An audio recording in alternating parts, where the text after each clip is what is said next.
Tom, when we get to number 6, this is a really interesting one.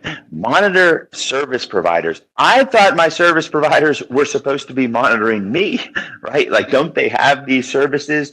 But when it says things like, make sure your service provider contracts include safeguard, rules and regulations, periodically assess them. What does this really mean? Like, my customers don't assess us as their service provider. They may fill out a scorecard or a expectations alignment and those kinds of things. But inside of this FTC safeguard rule, what does it mean? What do I have to do here at Stop 6? So this is really interesting because I've had, in talking about the safeguards rule, I've had car dealers say to me directly, well, I don't deal with the NPI because, I have Reynolds and Reynolds. I have some other cloud service that does all that for me. Well, again, we go back to the beginning.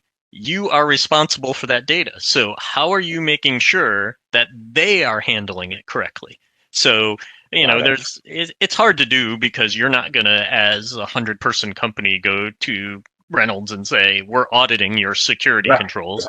They're going to go, yeah, no, you're not. One of my favorite ones is like Microsoft, right? All our stuff's in Microsoft Azure's cloud, and I'm going to go tell Microsoft I'm going to audit them. I don't think that's going to work out too well for me.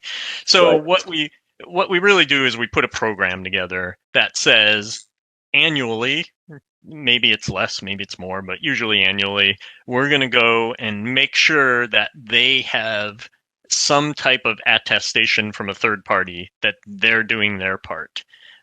So, it might be what they call a SOC 2 report that we get. It might be some other type of certification. If they don't have one, and generally we have a set of security questions that we're going to ask them to answer for us.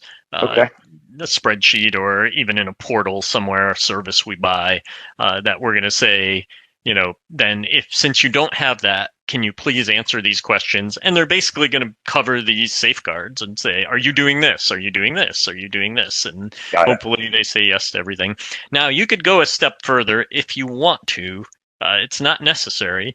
But there are a lot of services out there now that will monitor your service providers for you.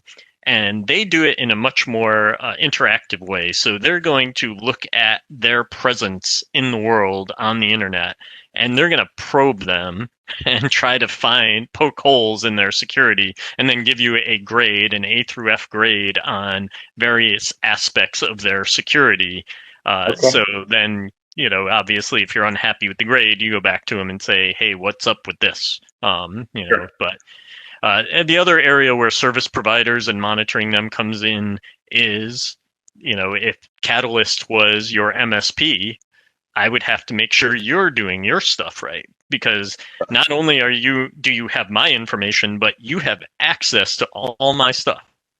Right. So I have to make sure you're doing what you should be doing. So and we get those, security assessments all the time from our customers, usually the mid to larger size ones. And we have to fill out all this stuff, and we have a whole team that does that. And I know you mentioned SOC 2, but these are just like basic certifications and advanced certifications in some level that says your provider is giving attestation that they're at least at X level. And so because of that, you're going to assume that a lot of these things are in place, but it's still really good to check. Folks, don't miss this one, because if you're not with a reputable organization, as Tom said, you're liable because it's your data.